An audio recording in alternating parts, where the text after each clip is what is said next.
JARHEAD, 2005. Movie based on the memoir by Anthony Swafford. Act 1. The sand, the rifle, and the mind. The heat was blinding, the kind that clung to the skin and baked the brain. In the sweltering deserts of Saudi Arabia, far from the comforts of home, a young Marine named Anthony Swafford found himself caught in a war that wasn't his, fighting a battle that hadn't started yet. Fresh-faced, stubborn, and proud, Swafford joined the Marines because he didn't know what else to do. The uniform, the structure, it gave him a reason to wake up at AT Camp Pendleton. He trained in the hellish crucible of Marine life, with drill, instructors barking in his ears, and expectations pressing against his chest like a loaded weapon. There, he met Staff Sergeant Sykes, a hardened, precise man with eyes like gun barrels. Sykes didn't smile much, didn't joke. He trained killers, not comedians. Swafford became part of STA platoon, surveillance and target acquisition, elite group of snipers. With his partner Troy, a loyal, rugged Marine with a dry sense of humor, Swafford trained endlessly. They practiced with their rifles until their fingers bled, until the scope felt like an extension of their eyes. Every breath was measured, every heartbeat counted. And then came Desert Shield, the name for the waiting game before the storm. They were deployed to the Gulf, told to prepare for war. But there was no war. Not yet. There was only heat, boredom, and sand. Endless, suffocating sand. Act 2. Boredom is a weapon. War wasn't always about bullets. Sometimes it was about waiting.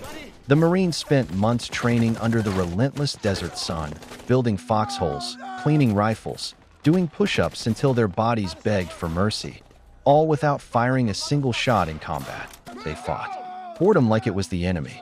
With nothing but time, paranoia took root. Letters from girlfriends dried up. The rumor mill spun wild tales, infidelities, betrayals, broken promises. The sound of laughter was often forced, covering up the silence. That echoed louder than explosions. Swafford's mind wandered into dark places. He questioned why he was there. He questioned whether he'd ever get to pull the trigger. Was he a Marine if he never fired a shot in war? Was he a sniper or just a piece of sandblasted furniture in Uncle Sam's waiting room? As weeks turned to months, the Marines began to unravel. One of them, Kruger, broke down screaming in the night. Another, Fergus, had a nervous breakdown during chemical warfare drills. Some drank, others hallucinated. They all wore the same mask. I'm fine. They watched Apocalypse Now in the desert, cheering as helicopters thundered across the screen. It was the closest they got to battle. I love the smell of napalm in the morning, Robert Duvall said, and the desert laughed bitterly back. Act 3. Welcome to Hell. Briefly, finally, the moment came. Desert Storm was launched. The war started, but not like the movies. It was swift, surgical, and mostly aerial. Bombs fell from the sky like God's hammer. The Americans dominated the air, and ground combat became scarce. The war felt like it was over before it began. Swafford and Troy were finally sent on a mission, real combat. Their orders: eliminate a high-ranking Iraqi officer. Crawling through the night with their sniper rifles, every step counted, every breath too loud. They reached the target, acquired the shot. Swafford lined up his scope, but the command never came.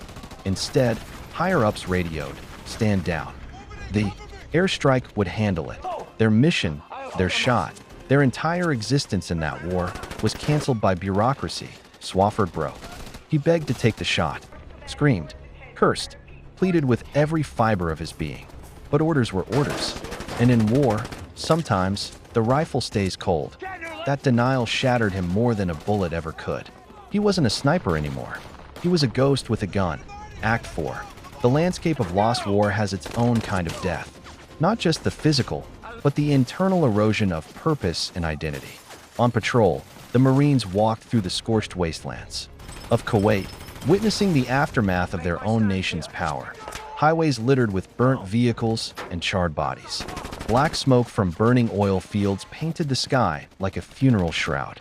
Death had a smell, acrid and heavy, and Swafford couldn't forget it. That a dead Iraqi soldier lay melted into his rifle, still grasping it, as if guarding some invisible line.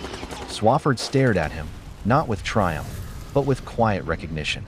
That man, too, had a life, a story, someone waiting at home. Now he was ash. There was no glory here. No banner waving in slow motion. Just heat, soot, and silence. When the ceasefire came, the Marines celebrated with hollow cheers. There was no victory. Not really. They hadn't fired a single shot in combat. No medals. No stories. No closure. They returned home to parades and confusion. To people who said, "Thank you for your service," but didn't know what they were thanking them for. To relationships that didn't survive the distance. To jobs that felt meaningless. Act 5. The war never ends back in America. Swafford stood among civilians, but felt like a shadow. He watched news clips of the war he fought, but they looked like a video game.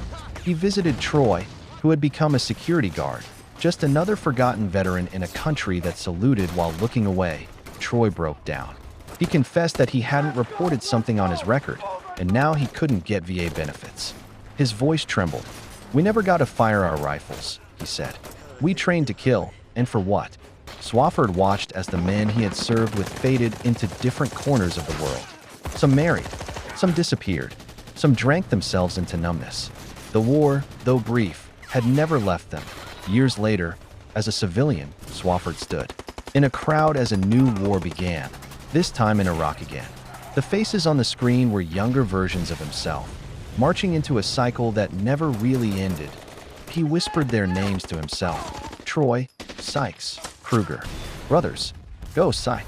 "Fired not a single shot," Swafford once wrote. "But the war fired back at me." Reflection: A War of Waiting Jarhead wasn't a film about action. It was a film about inaction. It showed us a war defined not by combat, but by isolation, frustration, and existential dread. It captured the psychological toll on soldiers who trained to kill but were denied the release of purpose.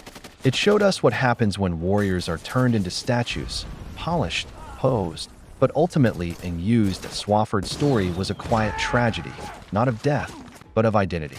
In the end, the rifle may have never fired, but the war echoed in his mind forever.